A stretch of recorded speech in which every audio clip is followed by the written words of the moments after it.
চ্যানেলে নতুন হয়ে থাকলে চ্যানেলটা অবশ্যই সাবস্ক্রাইব করে দিও আর পাশে থাকা বেল আইকনটা প্রেস করে দিও যাতে আমার ভিডিও সবার আগে তোমার কাছে পৌঁছে যায়।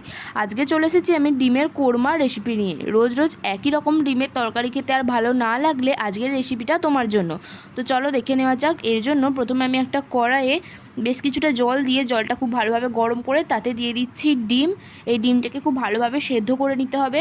অল্প একটু নুন দিয়ে দিলাম যাতে সেদ্ধটা খুব তাড়াতাড়ি এবং ভালোভাবে হয়ে যায়। ডিমটা সেদ্ধ হয়ে এলেই ডিমগুলোকে গরম জল থেকে তুলে ঠান্ডা জলে রাখতে হবে এবং ডিমগুলো ঠান্ডা হয়ে এলে এটার খোসাটা ছাড়িয়ে নিতে হবে পুরোপুরিভাবে। এরপর ডিমগুলোকে তুলে নিয়ে কড়াইয়ে আমি দিয়ে দিচ্ছি কিছুটা পরিমাণে সাদা তেল আর দিয়ে দেবো অল্প একটু পরিমাণে ঘি।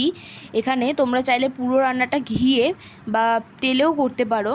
এখানে আমি বেরেস্তা ভেজে নেব। প্রথমে ঘিটাকে একটু গলিয়ে নিলাম, তারপর এতে দিয়ে দেব লম্বা লম্বা করে কেটে রাখা পেঁয়াজ। এই পেঁয়াজগুলো দিয়ে বেরেস্তা করে নেব।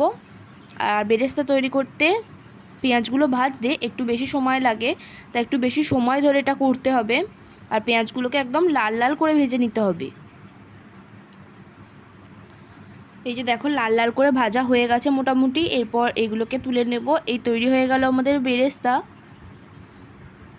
এরপর ওই তেলেই বেরেস্তা ভাজার তেলেই আমি সেদ্ধ করে রাখা ডিমগুলোর খোলাটা ছাড়িয়ে দিয়ে দেব ভাজতে। একটু একটু কেটে নিচ্ছি সাইড থেকে যাতে ভাজাটা খুব ভালোভাবে হয়ে যায়। আর খুব বেশি ভাজবো না, অল্প অল্প ভেজে নেব ডিমটাকে। এই যে দেখো অল্প ভেজে নিয়েছি। এই অবস্থায় ডিমগুলোকে তুলে নেব।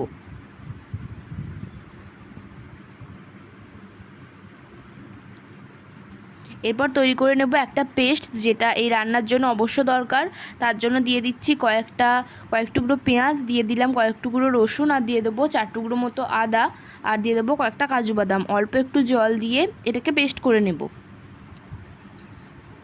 এই যে দেখো পেস্ট তৈরি হয়ে গেছে। এরপর কড়াইয়ে যে ডিমটা ভেজেছিলাম আমি যে তেলে, তা সেই তেলেই আমি দিয়ে দিচ্ছি ফোড়ন হিসাবে একটু তেজপাতা, দিয়ে দিলাম কয়েকটা এলাচ একটু ভেঙে, আর দিয়ে দেবো এখানে একটু মরিচ অর্থাৎ সাদা গোলমরিচ, দিয়ে দেবো কয়েক টুকরো দারচিনি, আর দিয়ে দেবো শুকনো লঙ্কা। এরপর এটাকে একটু ভেজে নেব যতক্ষণ এটা থেকে একটা সুন্দর গন্ধ আসে। একটা সুন্দর গন্ধ চলে এলেই আমি এতে দিয়ে দেব পেঁয়াজ বাটা আর কাজু বাদাম, যে পেস্টটা তৈরি করেছিলাম পেঁয়াজ কাজু বাদাম আদা রসুন দিয়ে, সেই পেস্টটা। এরপর এটাকে একটু কষিয়ে নিতে হবে। তারপর এতে দিয়ে দিচ্ছি 1 চামচ মতো ধনে গুঁড়ো আর একটু দিয়ে দেবো জিরে গুঁড়ো, দিয়ে দেবো পরিমাণ মতো একটু নুন।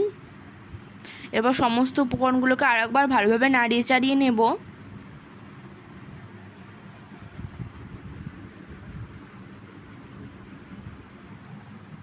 তো এটা থেকে তেল ছেড়ে এলে দিয়ে দেব কাশ্মীরি লঙ্কার গুঁড়ো কালারের জন্য। এরপর এটাকে কষিয়ে যেতে হবে যতক্ষণ এটার কালারটা একদম চেঞ্জ হয়ে যায়। তো এই যে দেখো কালারটা একদম চেঞ্জ হয়ে গেছে। এরপর অল্প অল্প জল দিয়ে গ্রেভিটা তৈরি করে নেব। পুরো জল একবারে দেব না, অল্প অল্প জল দিয়ে গ্রেভিটা তৈরি করে নেব। আর গ্রেভিটা খুব বেশি পাতলা হবে না,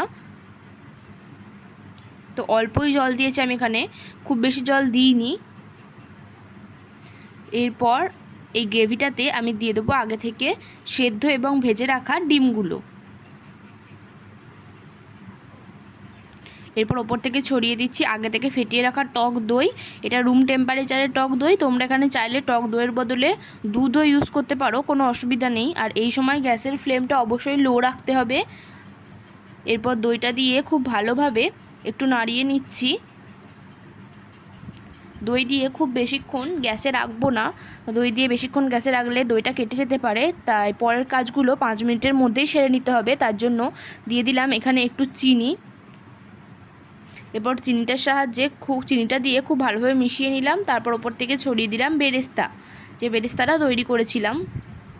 মোটামুটি 5 মিনিটের মধ্যে এই সমস্ত কাজগুলো করে নিতে হবে যাতে দইটা কেটে না যায়।